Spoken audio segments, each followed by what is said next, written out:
Yep, that's right. We're doing a Marvel trading card video.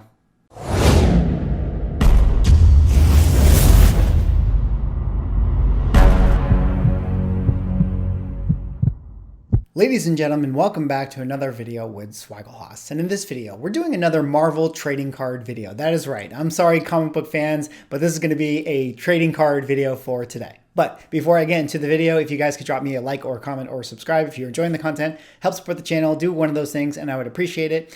Also, at the time of recording this video, I am just a few subscribers away from hitting the 5,000 subscriber milestone. So if you haven't subscribed to the channel, help me out and please consider being a sub. I am also doing a 5,000 subscriber video giveaway. So if you want a chance to win one of the comics I'm giving away, navigate over to that video and do the things I tell you to do. All right, with that said, let's get in the video for today. And, I'm just going to kind of talk a little bit about comic cards and the market. And then I also have another non-sports trading card that I kind of want to talk about. And because I think it's really interesting and, might be a little bit of a stretch, but something I've been kind of thinking and speculating on overall. So a few things to start off. Obviously, there was a lot of news recently. This has been covered by other great YouTube content creators. There's a great card YouTube content creator. His name is NE Ohio Sports Cards. Definitely highly recommend you guys checking him out if you are into sort of the sports card collectible market. He does a great job sort of breaking down this stuff. But, as it was announced a few weeks back, PSA, basically for comic book collectors, the CGC of comic card grading and other sports card grading, PSA actually shut down their submissions for a time because they had such a backlog of stuff that they needed to grade that they needed to play catch up. So they shut down all of their submissions, and for that reason, they put a pause on the market. So that was really, really interesting news because as you guys know, I had actually submitted 20 Marvel cards to submit to PSA. I did the snail mail version, so those cards are like, who knows how long it's still going to take them or us to get them back. Currently, when I go on to my PSA account, it's like in the evaluation process. They're not even in the grading thing. They're still doing the inventory to make sure that the cards I submitted are the ones that I said that they were. So, I don't know what that means in terms of turnaround time, but just to let you guys know, whenever I find out that I'm going to be getting them back, I will certainly let you know, and we'll definitely have a video about it. But the pause on the grading was really interesting because I had actually pulled out another group of 20 cards that I actually was considering sending into PSA to be graded. In fact, there was a video I did some weeks back where I got a chance to go to Frank & Sons Collectibles, and at Frank & Sons Collectibles, I actually purchased a few Marvel trading cards, but I didn't show it off in the video because I wanted that video to be specifically about comic books. So I held on to, not showing them to you guys until, I was going to wait till a later video and talk about, I'm going to submit these cards for grading and talk about them. So, later in the video, I'm going to show you guys my next batch of cards that I'm going to be grading if you guys are interested to see that. But before I get into that, let's kind of take a look at, some of the eBay sales recently in these last couple weeks within May, because there has been still some traction, still some movement within the Marvel comic card market. And I think that actually overall is pretty, pretty good for the people who are bullish on this collectible because, obviously we had some months back and the Marvel cards definitely exploded. I had a video where I talked about that. And a lot of the naysayers were kind of saying this is a total fad. It's going to come crashing down. But, as I look at the market now, certainly things have pulled back a little bit. There's been a little bit of a correction, but overall, still some of the prices are extremely, extremely high overall because, there's still not that much inventory out there. There's definitely been an influx of, pop counts, as they call it, population counts within context to, Marvel cards that have gone to PSA. But, those PSA 10s still very, very hard to come by, still very rare overall. So for that reason, a lot of those PSA 10s have held the value for the most part, especially the A-tier list characters like the Spider-Mans and the Wolverines, etc. But let's pull up a few cards here. I just wanted to show you guys because I thought these were pretty interesting. So I have some here. So this one recently sold just a week ago. This is a Marvel 1990, of course, Universe 1. This is the Black Suit Spider-Man Gem Mint 10. This sold best offer accepted under $2,000. Now, I don't know about you guys, but actually my trick where I do the view page source, it actually no longer works for me when I search for the tax exclusive. It no longer pulls up. But regardless, I think that this is pretty interesting. We can still see, let's say worst case scenario, this person accepted $1,500 for this best offer. Still pretty high overall. I mean, we're talking 4 figures for a PSA 10 Black Spider-Man suit. That is still pretty insane if you ask me. Additionally, there was an Apocalypse here. Apocalypse Gen Mint 10. This sold just the other week. Again, another slash priced, and for some reason my view page source trick is not working right now. But let's say like this one still sold for like, I don't know, take $100 off, maybe went for 400, maybe went for 350, something like that. I mean, overall, like that is still pretty crazy numbers for Apocalypse's rookie card. And to put that into perspective, I mean, let's say that this book sold for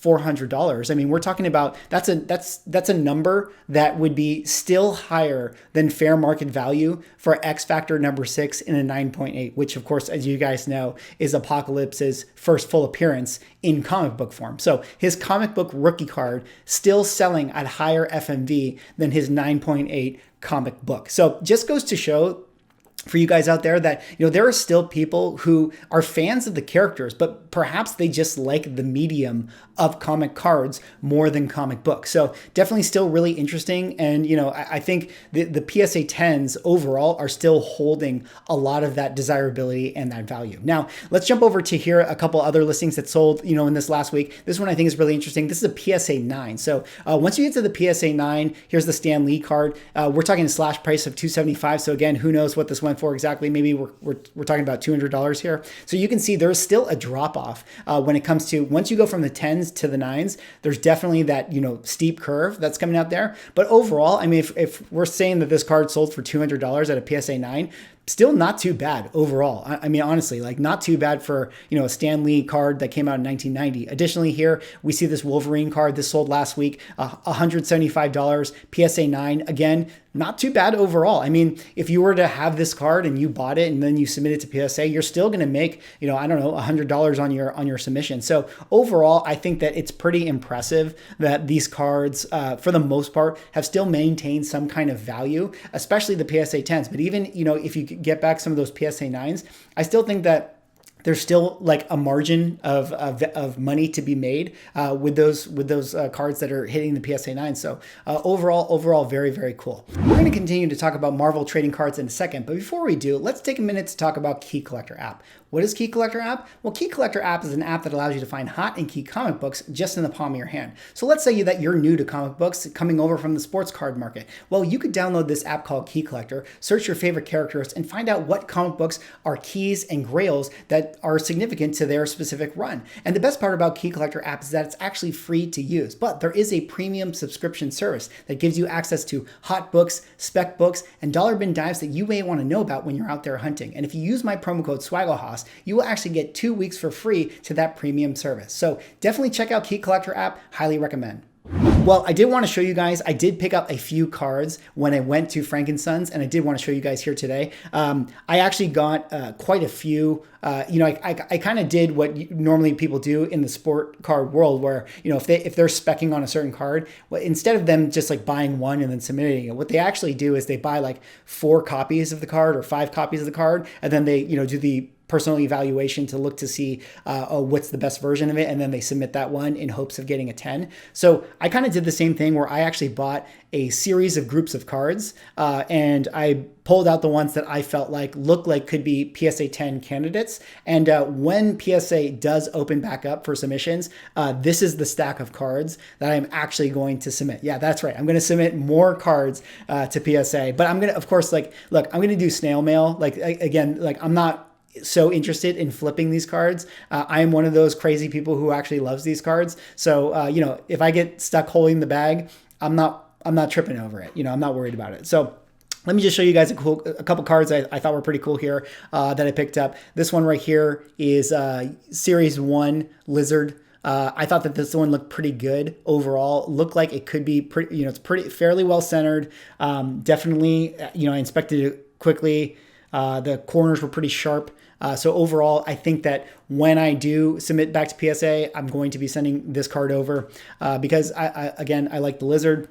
And of course, for me, it's going to be a lot of villain cards here. I got a high evolutionary one here. This one, I'm not so convinced that it's a 10. I think it probably is more likely a 9. The centering is maybe slightly off, but this is one card that, I'm still going to be sending because I'm a fan of the character.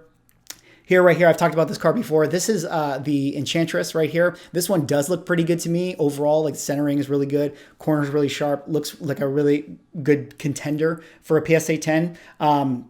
And I'm excited about this card because, when we talk about like, oh, there's other sets of other characters and everything like that that existed before these 1990 sets, Enchantress actually, that I believe, if I'm not mistaken, that actually is her first appearance on a card. So for that reason, I think it's pretty cool. Another card I picked up here, I got a leader one. Again, my leader that I owned, the Series 1 leader, my card was actually pretty damaged from my collection that I held in my binder. So when I got that one looked pretty good. I'm definitely going to send it in.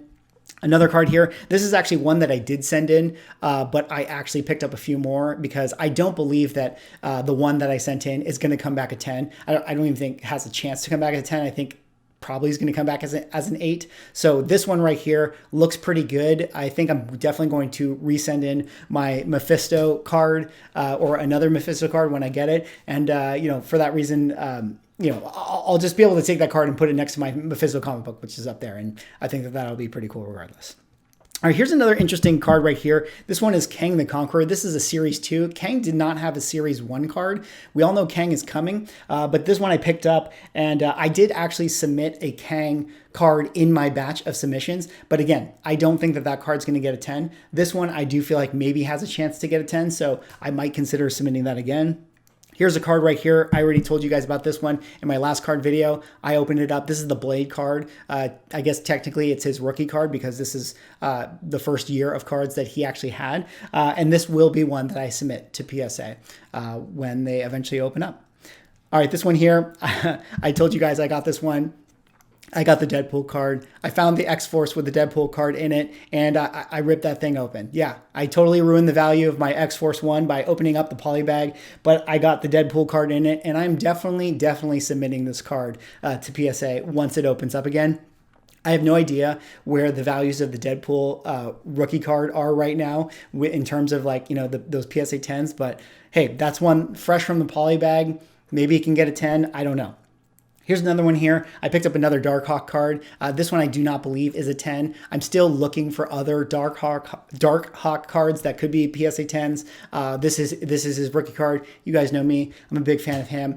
That's just going to be one that I'm going to just hold on to because I like the character so much. And then this was one that I also felt like was probably a mistake in my initial submission because I actually own these cards. I have the 3 holos from the Series 3 set. This is an Incredible Hulk holo. This is a Wolverine holo. And then this is a Venom holo. I don't believe that these are perfect cards overall. I do think that they have a little bit of wear on them. I would guess that they would maybe come back as 9s. But I do think I made a mistake in not submitting the holos. I mean, I thought that because these were Series 3, they may not be worth submitting. But when I did track some of the sales and some of the numbers over the last few weeks, there was one Wolverine holo that was like a PSA 10 that sold for I don't know, something ridiculous, like thousands of dollars. So this was one that I felt like I should probably just submit these, and even if they come back as 9s, might be worth having slabbed in PSA regardless. So those are the cards I will be submitting. That is 13 right there. So you're probably asking yourself, well, what are the other 7? Well, this is, this is Swaggle being crazy, and I'm about to lose all of you guys right now. You guys are going to call me crazy, but I've been thinking about, this current collectible market and, the waves of what exists within pop culture and what other things could, pop up eventually. I mean, look, in this current market, anything can have value. I mean, we're talking about people research, wanting to get their hands on Garbage Pail Kids cards again. That's how crazy this thing is. So I definitely believe in the Marvel stuff. But one thing I have been thinking about as far as a card that I could actually see maybe in about 10 years I know, 10 years. 10 years, like this thing getting sort of that nostalgia hit and that bump and that curiosity from people once again. And those cards are actually going to be World of Warcraft, the TCG. Now, if you guys aren't familiar with World of Warcraft, it is a online video game, one of the most popular MMOs of all time. And they actually in their video game eventually came out with a trading card game, which is effectively, it's like Magic the Gathering, like Pokemon, just has all those elements. And they had this trading card game, and there was actually a lot of cards that, you know, some of the cards in this set are worth in the tens of thousands of dollars because they actually had in-game items that they would provide for you, like mounts and pets and things like that. So people actually did want those. But I have a feeling that World of Warcraft as a brand might still have room to grow within context to pop culture. I mean, the video game is still popular. It's still going on. This TCG got shut down because it was eventually converted into a game called Hearthstone. So they stopped production on these sets overall. But I do know that people sort of did like this game, did have a nostalgia for it. And I am curious to see if, you know, there was, of course, a Warcraft movie, mixed reviews. I mean, I think if you liked the video game, you probably liked the movie, but, you know, the general population did not like it. But there has always been speculation that there's going to be new World of Warcraft properties made, maybe new movies, maybe new animated shows, etc. I mean, it is a rich IP that has legs and potential to grow, I think, within pop culture. There is current speculation that Peter David, who of course did Lord of the Rings, is maybe trying to resurface another World of Warcraft franchise. There was one that was done by the director's name forgets me. It was in 2016. It was the World of Warcraft movie by Legendary Pictures. They might reboot that to redo the franchise. I mean, their plan when they originally did that movie was they actually had those actors signed on to like a 10-picture deal. So because the movie didn't pop off, so they decided to scrap the plans, but they still own this IP. And it's my suspicion that they're still going to want to do stuff with them. So I have a feeling that Warcraft as an IP still has room to grow within pop culture. I mean, especially coming off the heels of like a Game of Thrones, I think that there would be a hunger for sort of like this high fantasy world for people. And to that reason, to that point, to nostalgia, I think that these TCG cards have a potential to get really hot eventually. I mean, I'm talking like, 10 years from now, because these TCG cards came out in like 2007, 8, 9. So, you have to think about it in terms of generations of kids, right? Where it's like when those kids who really had a fondness when they were like 10, 11, 12 years old collecting these cards, when they grow up to be, 20s and 30s, which is like effectively going to be 10 years from now, that's when the nostalgia sets in and they want to get their hands on these things. So I happen to have a bunch of these cards. And here are some of the ones that I think are pretty cool that I'm actually going to submit these to PSA. I really am going to submit these because I will probably be one of the only people who has slabbed cards of these Warcraft TCG cards. And when eventually, if in fact they ever do pop off, like the Marvel trading card ones did, I will be there, with a front row seat on the front lines, ready to submit or to post my PSA 10s onto eBay. And yeah, I'm going to get ahead of the market. And at the very least, you know what? Hey, I'm a fan of the Warcraft IP, and I'll just end up with these cards. So here's a few cards I have right here in case you guys are Warcraft fans. This is a Gul'dan card. This is his rookie card within context to this set. He only had one card, but he's a very, very popular character. There's a character, King Gen Greymane. Again, another popular character. This is also his rookie card. Blood Mage Kael'thas, his rookie card. Again, all of these cards I'm showing you here are rares, or they're I don't know what they call them. They're epics. They're the rarer within context of the set. I have a Maiev Shadowsong. Again, if you know the IP, you know that these characters are important. Muradin Bronzebeard, right there. Chen Stormstout. King Magni Bronzebeard, right there.